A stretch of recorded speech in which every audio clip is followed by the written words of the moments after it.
तो सड़कों की खस्ता हाल पर सीएम धामी एक्शन में है। मुख्यमंत्री पुष्कर सिंह धामी ने लोक निर्माण विभाग के अधिकारियों को गड्ढा मुक्त सड़कों का ब्यौरा मांगा है। अधिकारियों को 1 सप्ताह का डेडलाइन दिया, जिसके भीतर उन्हें ये ब्यौरा देना होगा। सीएम ने बरसात के दौरान सड़कों पर जगह जगह बने गड्ढों को दुरुस्त करने के अधिकारियों को निर्देश भी दे दिए हैं। क्योंकि अब बारिश का मौसम जा चुका है, तो सड़कों पे कितने गड्ढे हैं इसका ब्यौरा होना चाहिए और उन गड्ढों को गड्ढा मुक्त किया कब जाएगा, उन सड़कों को प्रॉपर कब किया जाएगा, इस पर भी सीएम धामी ने जवाब तलब किया है। पीडब्ल्यूडी महकमे के तमाम संबंधित अधिकारियों के पास ये संदेश जा चुका है कि अब पता लगाइए बारिश के जाने के बाद कहां-कहां सड़कें कौन कौन सी हालत में हैं। अगर गड्ढे हैं तो उन्हें गड्ढा मुक्त कीजिए और एक डेडलाइन दी गई है। अनंत काल तक उन्हें ठीक करने की प्रक्रिया नहीं चलेगी। आपको तय वक्त के भीतर सड़कों को गड्ढा मुक्त करना होगा। अधिकारियों से ब्यौरा मांगा गया है। गड्ढा मुक्त सड़कों के लिए एक्शन में मुख्यमंत्री पुष्कर सिंह धामी दिखाई दे रहे हैं।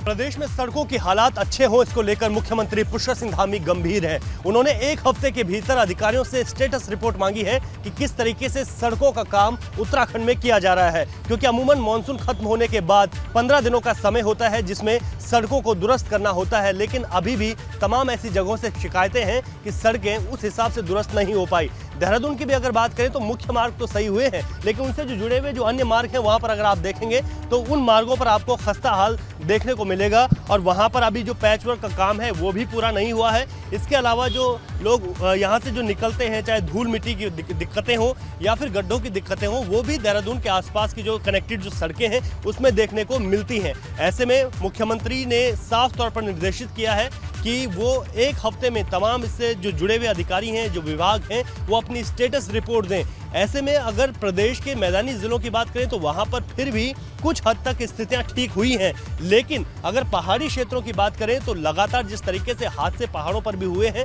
उन हादसों की जिम्मेदारी भी इस वजह से दी जाती है कि जहां पर सड़कों की जो हालात थे वो अच्छे नहीं थे और इस वजह से बड़े हादसे होते हैं। इससे पूर्व अगर बात करें तो 2 बड़े बस हादसे, चाहे डामटा बस हादसा हो या फिर पौड़ी में हुआ और बस हादसा हो, उसने तमाम जो है सवाल वहाँ की सड़कों को दुरुस्त करने पर भी खड़े किए हैं कि अगर सड़कें दुरुस्त होती, तमाम जो सड़कों में जो वहाँ पर सही ढंग से अगर उन्हें बनाया जाता तो इस तरीके के बड़े हादसों को भी रोका जा सकता था। हालांकि अब देखना होगा कि 1 हफ्ते के भीतर किस तरीके की स्टेटस रिपोर्ट अधिकारी देते हैं, क्योंकि माना जा रहा है कि जिन क्षेत्रों में सड़कें दुरुस्त नहीं हुई हैं, जिन अधिकारियों की जिम्मेदारी थी वो भी नप सकते हैं, यानी कि उन पर भी बड़ी कार्रवाई हो सकती है। तो देखना होगा कि अब मानसून सीजन खत्म हो चुका है उत्तराखंड में और आने वाले वक्त में किस तरीके की स्थिति प्रदेश में देखने को मिलती है, सड़कों की हालात को किस तरीके से ठीक किया जा सकता है। क्योंकि मुख्यमंत्री लगातार इस बात की मॉनिटरिंग कर रहे हैं कि चाहे मैदान हो या फिर पहाड़, अगर सड़कें दुरुस्त होंगी तो तमाम जो दुर्घटनाएं हैं उनसे भी बचा जा सकता है और इसके अलावा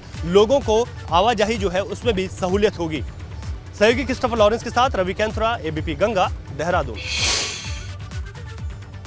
तो एक तरफ सड़कों के हालात खस्ता हैं, सीएम धामी सख्त हैं, तो वहीं पौड़ी में सड़कों की बदहाली से लोग परेशान हैं। बैंजवाड़ी सत्याखाल से जोड़ने वाली सड़क है, हादसों को न्योता दे रही है। भूस्खलन का खतरा इस रोड पर बराबर बना हुआ है। ये रोड केंद्रीय विद्यालय को भी जाती है। सोचिए, बच्चे छात्र परेशानी का सामना करके स्कूल तक पहुंचते हैं।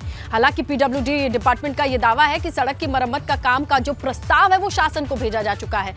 जल्द ही हालात सुधार दिए जाएंगे, लेकिन ये भविष्यकाल है, वर्तमान आपके सामने है। इसी रास्ते से बच्चे भी जाते हैं और ये रास्ता आए दिन एक्सीडेंट्स को न्योता देता है। इस सड़क में कई जगह बारिश के कारण क्षतियाँ हुई हैं।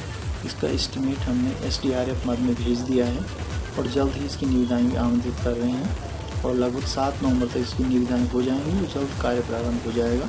महत्वपूर्ण स्थानों पर हम 30 नवंबर तक या 15 दिसंबर तक दीवार लगा देंगे और उसको यातायात सुरक्षित। देखिए, दिवाली के मौके पर परिवहन विभाग ने अच्छी कमाई की है। 87 करोड़ रुपए की कमाई हुई। ऐसे में परिवहन विभाग में सैलरी, तमाम दिक्कतों से जूझ रहे कर्मचारियों को बड़ा फायदा मिल सकता है, ऐसा माना जा रहा है। तो देखिए, परिवहन विभाग जो लंबे वक्त से फंड की कमी से जूझ रहा था, उसने अच्छी कमाई की है।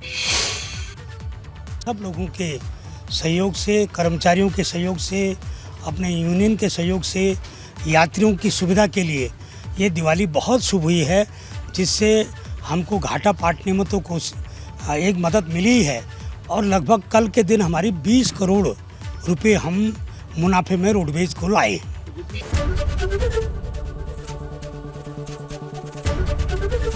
एबीपी गंगा, खबर आपकी, जुबान आपकी।